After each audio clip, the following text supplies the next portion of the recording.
NEET की answer की आ चुकी है?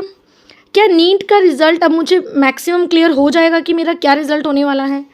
अगर मुझे रिज़ल्ट का थोड़ा-सा आइडिया हो जाएगा कि मेरे कितने मार्क्स आ सकते हैं, तो मेरा आगे का स्टेप्स क्या होने वाला है? ये सारे पॉइंट्स को आज हम इस वीडियो में डिस्कस करेंगे। So welcome to my YouTube channel UGC खबरें, यूजीसी की हर बात कोमल मैम के साथ। नीट यूजी का एग्ज़ाम हुआ था, जो कि बहुत सारे बच्चों ने अपीयर किया था एंड अब उसकी जो आंसर की है उसकी डेट आ चुकी है और उसकी डेट आज ही 2 जून को आंसर की आई है।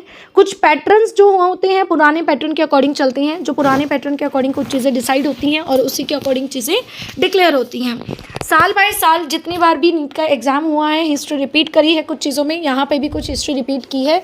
अब हम देखेंगे कि किस तरीके से आज रिजल्ट आएगा, आपको कैसे चेक करना है, हिस्ट्री कैसे रिपीट हुई है, आगे के स्टेप्स क्या हो सकते हैं। बहुत सारे डाउट है, बहुत सारी घमासान चल रहा है। आइए देखते हैं, सारे घमासान को दूर करते हैं। अगर मैं स्टार्ट करती हूँ आंसर की से, एनटीए की तरफ से आंसर की अपलोड हो चुकी है।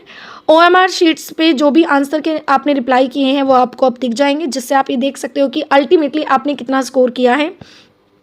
आप उस आंसर की को देखने के लिए कैसे कर सकते हो, आप एनटीए की ऑफिशियल साइट पे जा सकते हो और वहाँ पे नीट 2025 जो है आंसर की ओएमआर शीट आंसर की पे लिंक पे क्लिक कर सकते हो। वहाँ से लॉगिन करोगे अपने रोल नंबर और पासवर्ड के साथ, एप्लीकेशन नंबर पासवर्ड के साथ, और वहाँ पे आपको अपनी आंसर की मिल जाएगी एंड उसके रिस्पेक्टिवली क्या आंसर ठीक होंगे और क्या आंसर नहीं, उसके हिसाब से भी आप वहाँ पर अपने आंसर को कैलकुलेट कर सकते हो।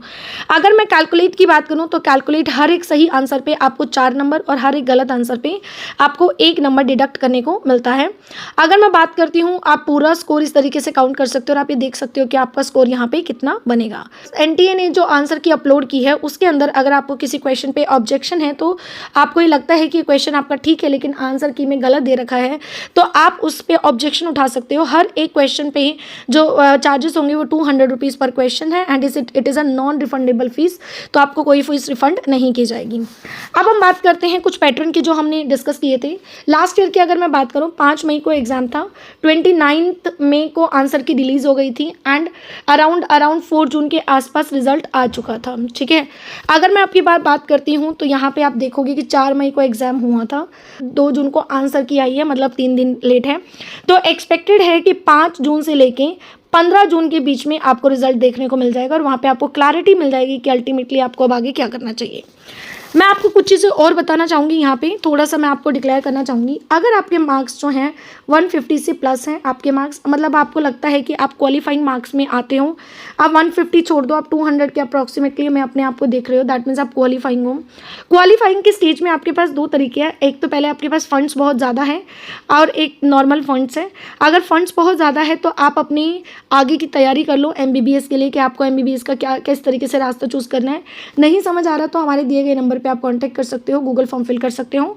इसके अलावा अगर आपके पास फंड्स कम है तो आप इंटरनेशनल में कौन सी कंट्री में जाना चाहते हो, क्या कोर्स करना चाहते हो, क्या इंडिया की कोई यूनिवर्सिटी है, कोई कैंपस है जिसमें आप इंटरनेशनल जाके पढ़ाई कर सकते हो, और भी बहुत सारे डाउट्स आप लोगों के माइंड में आ रहे होंगे। उन सारे डाउट्स को क्लियर करने के लिए आप एक proper counselling sessions low so that आपका माइंड जो है क्लियर हो सके।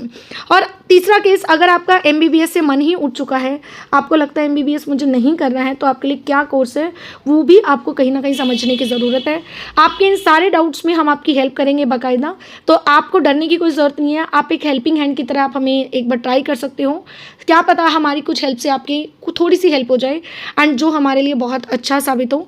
तो अल्टीमेटली हम बात करते हैं यहाँ पे आपके एमबीबीएस या आपके आगे आने वाली जर्नी की, जो 5 साल की जर्नी है वो आपकी प्री डिसाइड जर्नी होनी चाहिए और उस प्री डिसाइड जर्नी में आपको कुछ एक्सपीरियंस कैंडिडेट की रिक्वायरमेंट है जो हम आपकी फुलफिल करेंगे, जिसके थ्रू आप हमारे कहीं से भी कनेक्ट कर सकते हैं, Google form, WhatsApp and direct call भी कर सकते हैं। एंड अपनी आंसर की चेक करके मुझे कमेंट सेक्शन में लिख के बताना कि आपके कितने मार्क्स आए। Thank you so much, bye bye.